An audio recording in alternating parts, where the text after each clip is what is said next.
Op is disabled and has a hired helper who was supposed to cook squash for her. Couldn't find the squash, so the aide started cooking rats meant for snake consumption instead. Posted by u/CPTN space case. Op made a post in r/true off my chest that was titled, "Today my aide cooked what should not be cooked." I have to get this out because today feels like an actual nightmare I keep expecting to wake up from. I'm disabled and need help with things around the house. Today was the second day with a new agency and a new home health aide, Tina. I set it up so she would come by in the morning while I was sleeping. Insomnia is brutal, and I texted her last night about what I needed done today. One of those things was roasting some pre-cut squash I'd gotten so I could have it with my salads and pasta. I was very clear in my instructions, what it looked like, where it was in the fridge, how to use the oven, how to cook it.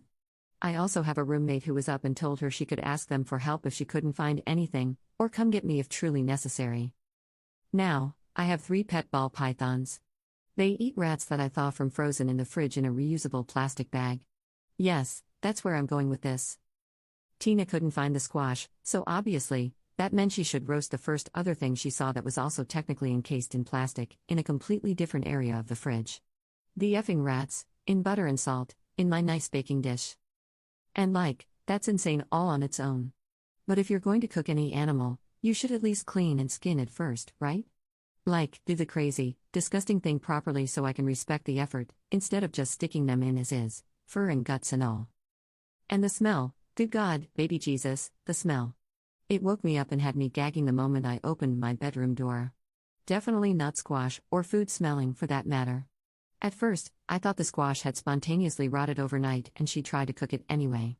That would have been slightly less insane, and much preferable. I had to pull it out of her what she was cooking instead. When she said she couldn't find the squash, it was in plain sight. I had to open the oven and see my snake's dinners in place of my own. And I still couldn't process what the F was happening, what I was looking at and smelling.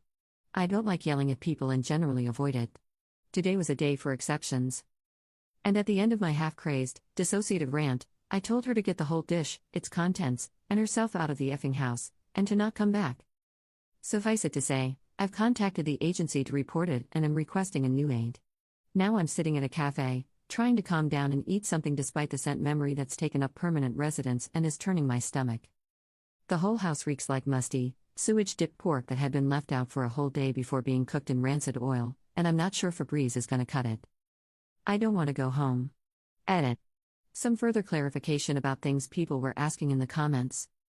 Tina spoke fluent English without an accent. She's either a native speaker or has been speaking it since she was very young. We had also spoken early that morning when she arrived, over the phone, woke me up while I was sleeping upstairs, but whatever, I'd rather have too much communication than too little, because she wanted to clarify about the squash. She specifically acknowledged the concept of squash and asked if it was near the kale she was seeing. I said that sounded right and that it should be labeled. She said okay. I reminded her that if she couldn't find it, she should ask my roommate for help. The rats were on the top shelf of our freezer top fridge, so you'd have to be leaning down to even see them, and no kale would be in their vicinity. 3 people live in this house, so it's always full. She didn't know I had snakes, unless she'd seen them in their bins in the living room, which is possible. It looks like a filing cabinet with clear plastic drawers, and sometimes they come to the front. They're very quiet pets and don't even count with my landlord, so sometimes I forget to mention them when people ask about pets, as they're usually asking due to allergy concerns. So when the agency asked, I was focused on our cats. They know now, of course, but Tina had no reason to think she should be preparing a pet's meal. That was never established as part of her duties when I met with her and an agency nurse the day before to go over everything. Also, snakes can't eat cooked meat, even if it's safely prepared. It would make them sick, so it couldn't still be used. Update 1 week later. Apologies for the late update. As I'm sure you can imagine, the last week was exhausting. This is just to provide what closure I can and to go over how my last conversation with Tina went, the day after the incident.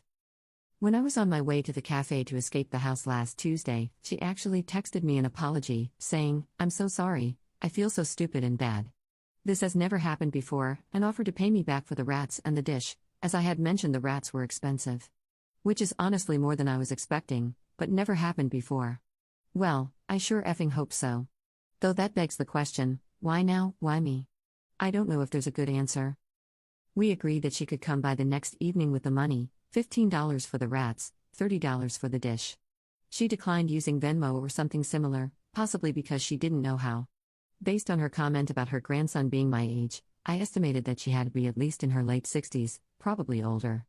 I admit I was hesitant to have her return to the scene of the crime when it was still so unclear what her true motivations had been, but I wouldn't be home alone, and she had seemed sincerely contrite, if a bit defensive over the degree of my outrage.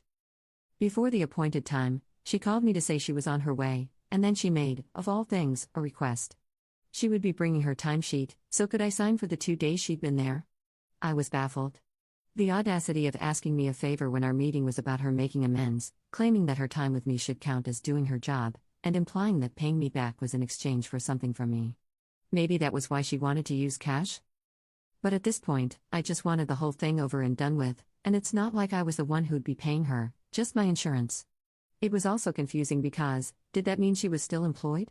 Surely if she'd been fired, she'd be less willing to play nice with me, probably blaming me more for how it affected her.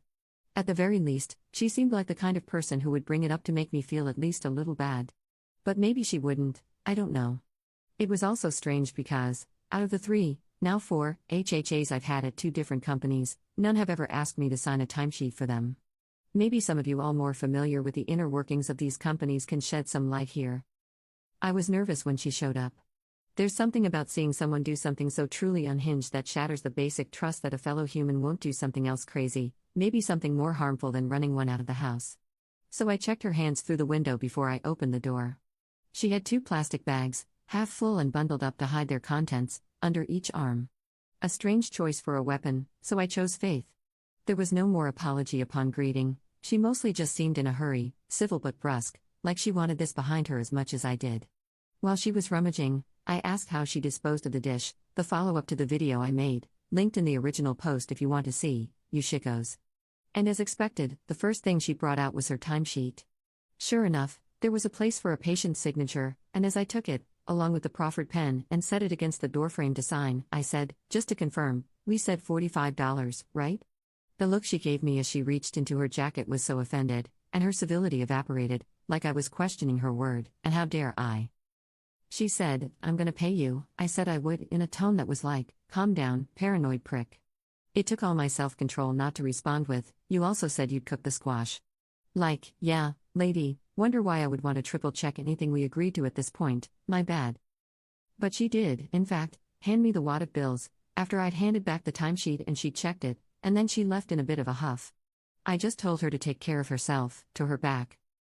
At this point, after interacting with her again, I am of the opinion that this was simply some form of psychosis, either a mental health issue or senility, I don't know. Even talking to her, things were just a little off. Hard to describe, but it was like part of her attention was always somewhere else.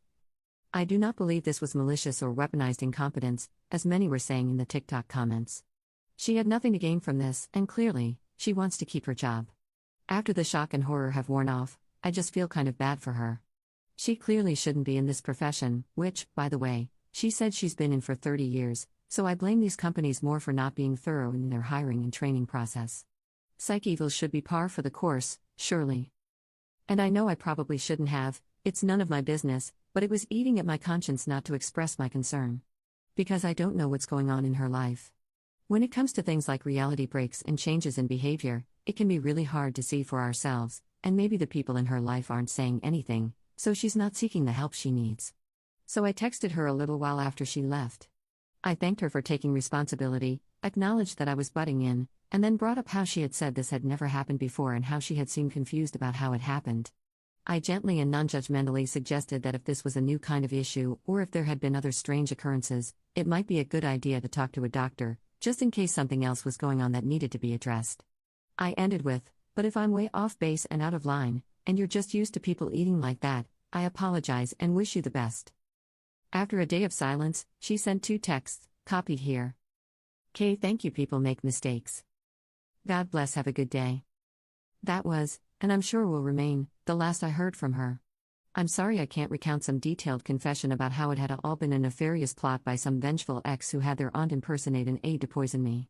That would have made for a much more satisfying story. As for my current aide situation, I'm still working with the replacement they sent me but have already requested a new one. She's sane and competent, but alas, it seems she greatly exaggerated her English fluency to my coordinator, who sounded resigned to such deceit.